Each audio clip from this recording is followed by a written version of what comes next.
We know from research on the biology of stress that negative impact of that during sensitive periods of time that's going to sculpt the architecture of the brain can have effects on learning behavior and physical and mental health. What this is allowing us to say is that these experiences that children come across, that we provide them with in those first 3 or 4 or 5 years, provides the scaffolding.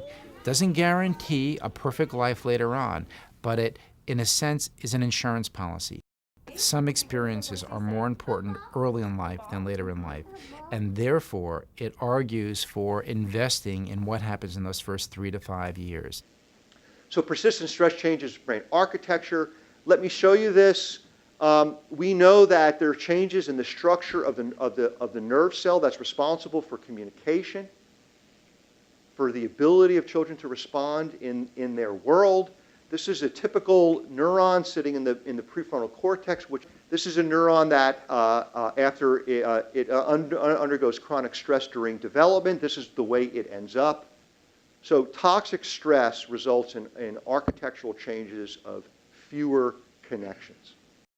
It's not only are they at risk for drug and alcohol dependence, but other aspects of their biology. They're at risk for depression. Maybe nobody's surprised by that. They're at risk for cardiovascular disease earlier. It's not as though the die is cast and the door slams shut, but it will say to us, if you want to get this kid back on a typical developmental trajectory, if you wait too late, it's going to be like pushing open a 1,000-pound door instead of just having it swing open very gently, which you can do with the right early experiences.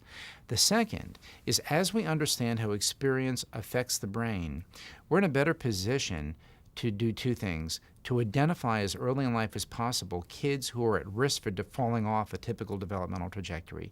And the second is to develop interventions that target specific circuits in the brain. There's a critical period. There's a period of time during which this profound neglect that they've experienced, right, requires an intervention and enrichment, and it has to happen within a certain period of time in order for it to have its most powerful effects. The most important ingredient in positive experiences for young children is the responsive adult or set of adults that are there in the child's life who are helping to let that brain be excited about learning and supporting that brain's development.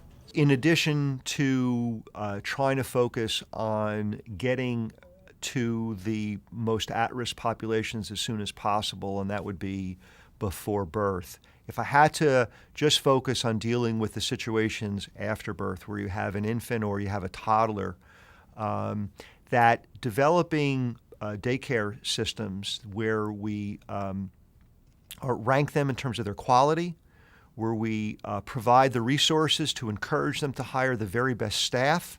You can't do it on the cheap. That if we start with those systems and generate systems of excellence early and apply those to the most at-risk individuals, that's where we're going to get the biggest bang for the buck. And that if we then continue to be mindful of how experience writes on the brain, then we're much more likely to have children who wind up being successful, happy, productive citizens of society.